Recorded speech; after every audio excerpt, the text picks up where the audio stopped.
Պարոն Փաշինյան, խաղաղության պայմանագրերից կապված դատաստանի ստորագրմանը խաթարագրումները բայց իրանց զուգահեռ Ադրբեջանի նախագահը ոչ տրետորաբանություն է գործադրում, Սևանն անվանում է Գյոչա, Վարդենի Սևանագերչա, խոսքով ոնց է պատրաստվում խաղաղություն ստորագրել մի երկրի հետ, որ դեռևս շարունակում է ոչ տրետորաբանությունը, չհաշված, որ մենք նաև երբ ենք Գիտեք, նախ ես ուզում եմ, որ մենք էլի ես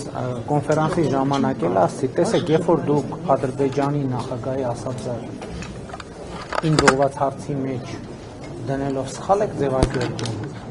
արդեն իսկ իմ ցանկացած պատասխան սխալ է, քանի դեռ հարցի բազան չի ճշտվել։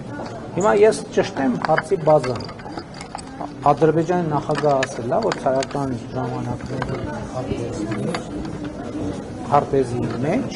Սևան չի եղել ու նշանում է։ Ես էլ ասում եմ, այդ քարտեզի մեջ Հայաստան կա, Ադրբեջան չկա։ Այսինքն խոսքը վերաբերվում է, իմիջայլոց ես նախորդ բրիֆինգի ժամանակ խնդրեցի վերաբերող ինձ կատարակցություն փոխանցել, ես էլ իրան այդ քարտեզի փոխանցի։ Այսինքն հասկանում պետք է մենք ճիշտ ինչ հարցը ճիշտ պետք է ձևակերպենք, որպես պատասխանը ճիշտ է։ Հիմա Ադրբեջանի նախագահն ասել է, չգիտեմ, որ թվի քարտեզում Սևան չի գրած է ուրիշ անուն։ Եվ ես էլ հարց եմ տալիս, ասում եմ, որ տենց հետ ենք գնում, միջև որ չի հետ գնում։ Ինչ վերաբերվում է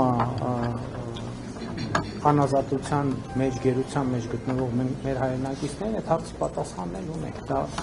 մենք ամեն օրյա աշխատանք ենք անում այդ ուղղությամբ եւ ես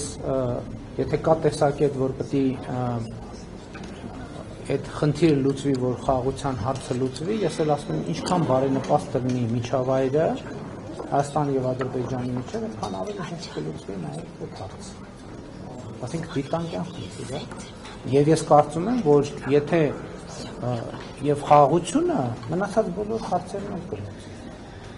Շատ հարցեր կլուծի։ Այսինքն այն անկալումը, թե մենք պետք է բոլոր հարցերը լուծենք, հետո նոր լինի խաղաղության համաձայնագիրը, կարծում եմ, այդտեղ էլ բացարձակ է։ Այսինքն դա պրոցես է, կենդանի պրոցես է, հիմա էդ էլ ճիշտ չի ասել, այ